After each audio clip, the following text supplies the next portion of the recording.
Alright, part 3 of this investigation of conic sections is hyperbolas. Probably the first one you haven't really heard about before, and my goal is to show you that they're very, very similar to ellipses, so hopefully they'll be just as manageable for you. And so I'm going to start this introduction by referring you back to an ellipse.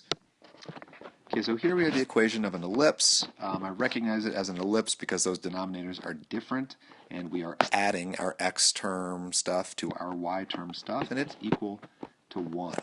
So let's graph this real quick. If I'm graphing this, I know the x value of the center is going to be -1, and the y value of the center is going to be +2, and I can plot that point right there. Now I look at the 4 underneath the x expression, the 4 squared. That 4 tells me 1, 2, 3, 4 to the right, and 1, 2, 3, 4 to the left, and that is where I will get points on my ellipse. I see the 2 squared underneath the y, and that tells me up 2, and I'll get a point, and down 2, and I'll get a point, and then I could sketch in my ellipse from there. Now that's an ellipse. And if I want this to be not an ellipse but a hyperbola, I only have to change one thing.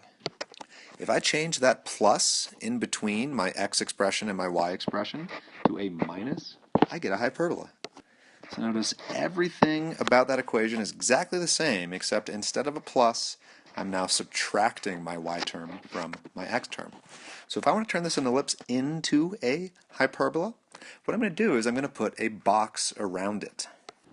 So notice now I have that purple box going perfectly around my ellipse. So if you think about it, to find that box, all we need to be able to do is find those vertices and co-vertices like we did for the ellipse. So it would still come from finding the center.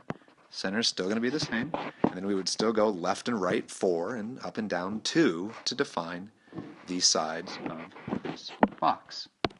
Now if I want to be able to draw in this hyperbola, I need to draw some asymptotes. A hyperbola actually has asymptotes, just like a rational function has asymptotes. But these asymptotes are oblique. They will be going off at angles. I can get my asymptotes by drawing the diagonals of this box. So through the center, there's a diagonal going through both vertices of that box. And there's another diagonal right there going through both vertices. Now, when I look at this equation, since I see that the x expression is the positive expression, and the y is the negative expression, y is what's being subtracted, that tells me that this hyperbola will be opening side to side. X is positive, so it's opening side to side.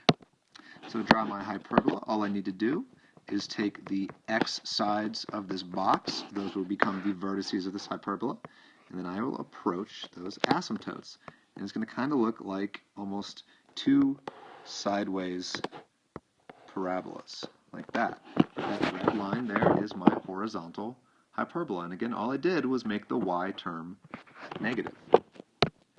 Now, if I had this same exact equation, the y minus 2 squared over 2 squared, the x plus 1 squared over 4 squared, equaling 1 still, except this time I was subtracting the x expression and the y expression was the positive one. Well, since my y expression is positive, that would tell me that my hyperbola would be opening up and down. So this time I would use the top point of that box and the bottom point of that box, and then I would curve out towards those asymptotes. So I would get this much wider hyperbola opening up and down like that. But in both instances, notice it was only really a step or two more of what we had to do to get a hyperbola than what we had to do to get our ellipse. So hopefully pretty manageable for you to draw that in. But what is a hyperbola? Well, on an ellipse, we had this idea that the sum of the distances to each focus was constant. On a hyperbola, we have this idea that the difference is constant. So if I look at some point on my hyperbola there, and I draw a line to one focus, notice the focus is inside the curve, just like it was in an ellipse. It's on the opposite side of the graph from the center this time, but it is still on the inside of the curve. If I look at that distance, and then the distance over to the other focus right there, so call that D1, call that D2. The absolute value of D1 minus d2. So the difference in those lengths is constant everywhere. So if I look at another point, maybe that blue point right there, if I call that distance d3, and then I look at the distance over to the other focus as well, call that d4, what we're saying is the difference there, so then d3 minus d4 is the same as the distance, the difference of d1 and d2. So that's the same for every single point. If your set of points follows that rule, then you have a hyperbola. Now let's get some items labeled here. Now, just like with a circle, just like with an ellipse, the center is still denoted with h comma k. Now, if I look at the distance from the center to the vertex, that distance, just like in an ellipse, is denoted with a. And if I look in the other direction, so going up this time, in this example getting to the top of that box, that distance is b. And just as before, if I go from the center all the way out to the focus, that distance is c. Now the distance that goes from the vertex to the vertex is not called a major axis like it was an ellipse. This is called the transverse axis. And it has a length of 2a. And similarly, if I look at the other dimension of that rectangle, I'm looking at the conjugate axis, which is a length of 2b. And so we get the equation of a horizontal hyperbola. It looks very similar to that of a circle. Notice since it is opening horizontally, our x expression has to be positive. And we get the equation x minus h squared, just like a circle, y minus k squared, just like a circle, over a squared, just like an ellipse, over b squared, just like an ellipse, except we have a minus in between those terms, making it a hyperbola.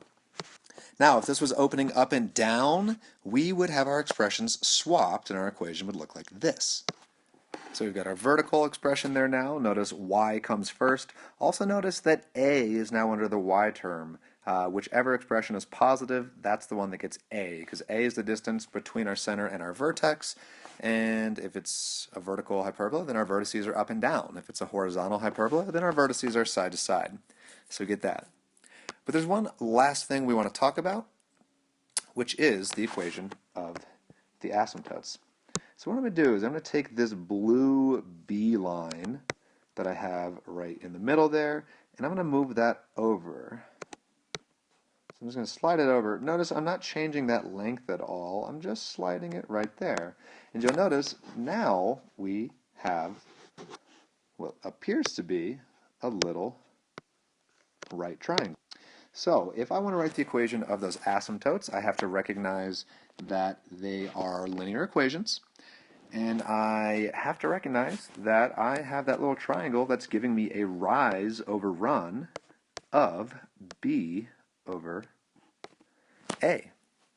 My rise is b, my run is a, therefore my slope, m, has to be b over a. Now notice if I looked at it the other way, and I looked at this line instead, notice it's still going to have that A-B relationship, except this time it's going to be negative. So I can describe both these slopes by saying plus or minus B over A.